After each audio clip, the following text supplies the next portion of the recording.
Hi everyone, I'm Jason Hatchell, Managing Director of JSource Corporation and creator of the Interview Pyramid. In the last episode, we discussed how asking competency questions at too high a level can lead to hiring paralysis, meaning the inability to pull the trigger on a hire. In this episode, we'll discuss how important it is to ask all of the questions for a given job level and how to prepare to implement the interview pyramid into your interview regimen. We've discussed the key competencies of knowledge, accountability, and communication so far, and let's face it, we've all been enamored with a candidate for one reason or another and not interviewed someone as thoroughly as we should have.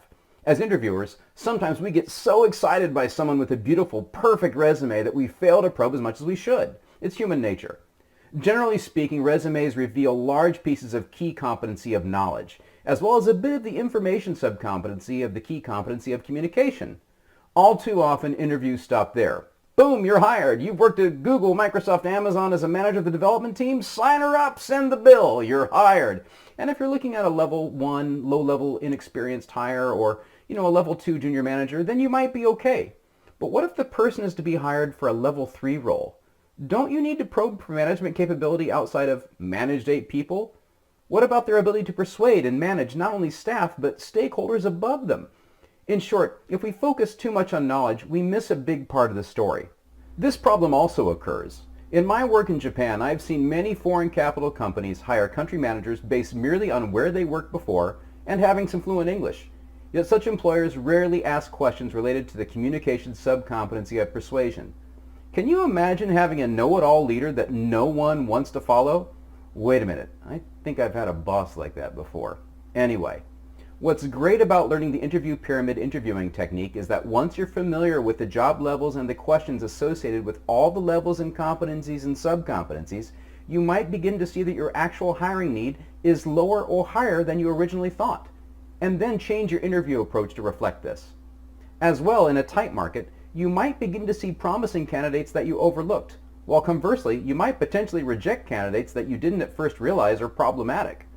To make successful judgments, though, you need to apply what you learn in this program and prepare in advance to conduct your interviews. Prepare in advance. So many people conduct interviews on the fly and try to interview based on character, otherwise known as, well, he seemed trustworthy, or some such nonsense like, based on the baseball teams you both like. Gut feeling has no connection to the competencies necessary for success. To this end, to prepare for an interview properly then, you need to list up the questions to ask corresponding to the level of role you're hiring for and write down what the right answers are. The interview pyramid can identify shortfalls in how you interview, and we can even recommend questions that will help you identify suitable talent. What the interview pyramid can't do is let you know what answers are correct for your company or your situation. Only you can do that. In the next few episodes, we'll help you prepare to interview for all the competencies. You might even begin to see that some positions you thought were junior are more senior than you realize, and vice versa.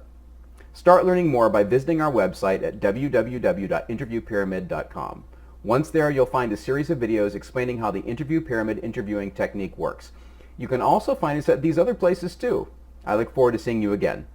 Until next time, as I always say, ask the right questions, get the right hires. See you soon. Bye-bye.